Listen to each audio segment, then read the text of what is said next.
জগতের বন্ধুরা রে, ও মুরব্বী বাবাজিরা, আমার সম্মানিত মা বোনরা যারা শুনছেন গো, যেই কথাটা বলতে এখানে এত সুন্দর উপাধি আল্লাহ দান করেছেন। আল্লাহ পাকের উপাধি হলো রাব্বুল আলামিন, আমার নবীর উপাধি হলো রাহমাতাল লিল আলামিন। এখন দেখেন কত সুন্দর মিল।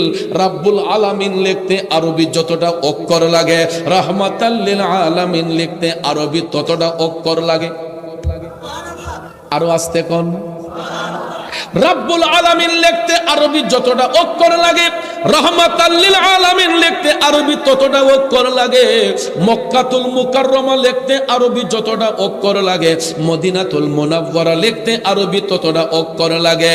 লা ইলাহা ইল্লাল্লাহ কালেমা লিখতে যতটা অক্ষর লাগে, মুহাম্মদুর রাসূলুল্লাহ লিখতে আরবি ততটা অক্ষর লাগে। মসজিদ লিখতে যতটা অক্ষর লাগে, মাদ্রাসা লিখতে ততটা অক্ষর লাগে। তাইলে নামের সাথে নাম মিলাইয়া আপন হাবিবরে ইজ্জত দিছেন কে? এই জন্য আশিকি ভাই বলেছেন, আল্লাহ দিয়েছেন নবীকে সম্মান, তোমার হিংসাই হবে কি? আল্লাহ দিয়েছেন নবীকে সম্মান, ঠিক কিনা কর কি? তখন নবী কিন্তু সশরীরে কবরের মধ্যে থাকবেন।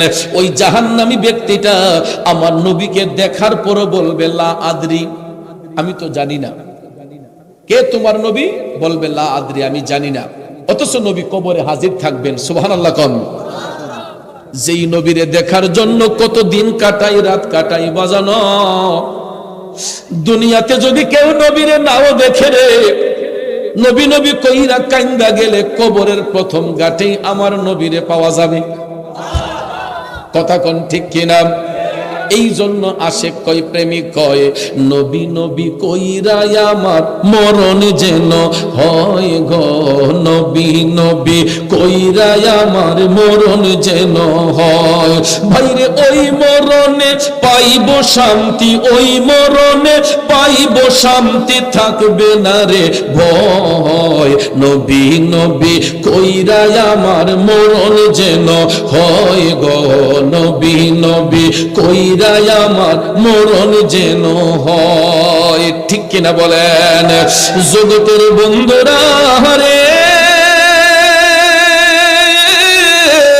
ও মুরব্বী বাবাজিরা, আমার সম্মানিত মা বোনরা যারা শুনছেন গো, যেই কথাটা বলতে চেয়েছিলাম, ওই জাহান্নামী ব্যক্তিটা আমার নবীরে দেখার পরেও বলবে লা আদরি, আমি তো জানি না। তখন ফেরেশতারা চলে যাবেন। আমার নবী কামলিওয়ালা বলেছেন, আল্লাহ রাব্বুল আলামিন তখন তার কবরের মধ্যে আযাবের ফেরেশতা পাঠাইবেন। ওই ফেরেশতারা আইসা কবরের দুই পাশের মাটিগুলারে চাপাইতে শুরু করবে।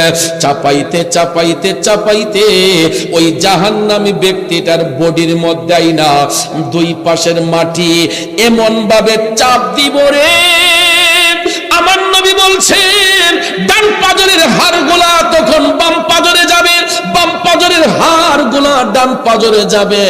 মুরগের হাড্ডিতে কামড় দিলে যেই রকম মরমর করে ভেঙে যায়, জাহান্নামী ব্যক্তিগুলারে কবরে রাখার পরে মাটির চাপে তাদের জন্য যাবে। মুরগের হাড্ডিতে কামড় দিলে যেই রকম মরমর করে ভেঙে যায়, জাহান্নামী ব্যক্তিগুলারে কবরে রাখার পরে মাটির চাপে তাদের দেহের হাড়গুলা মুরগের হাড্ডির মতো মরমর করে ভেঙে যাবে। চিল্লায়া বলুন না নাউজুবিল্লাহ। এই জন্য একজন কবি লিখেছেন, কবরের আযাব কত কঠিন, সইতে আমি পারিব না। মৃত্যু যন্ত্রণা কত কঠিন, সইতে আমি পারিব না। ও গো দয়াময় হে রহিম, চাই শুধু তোমার করুণা। কবরের আযাব কত কঠিন, সইতে আমি পারিব না।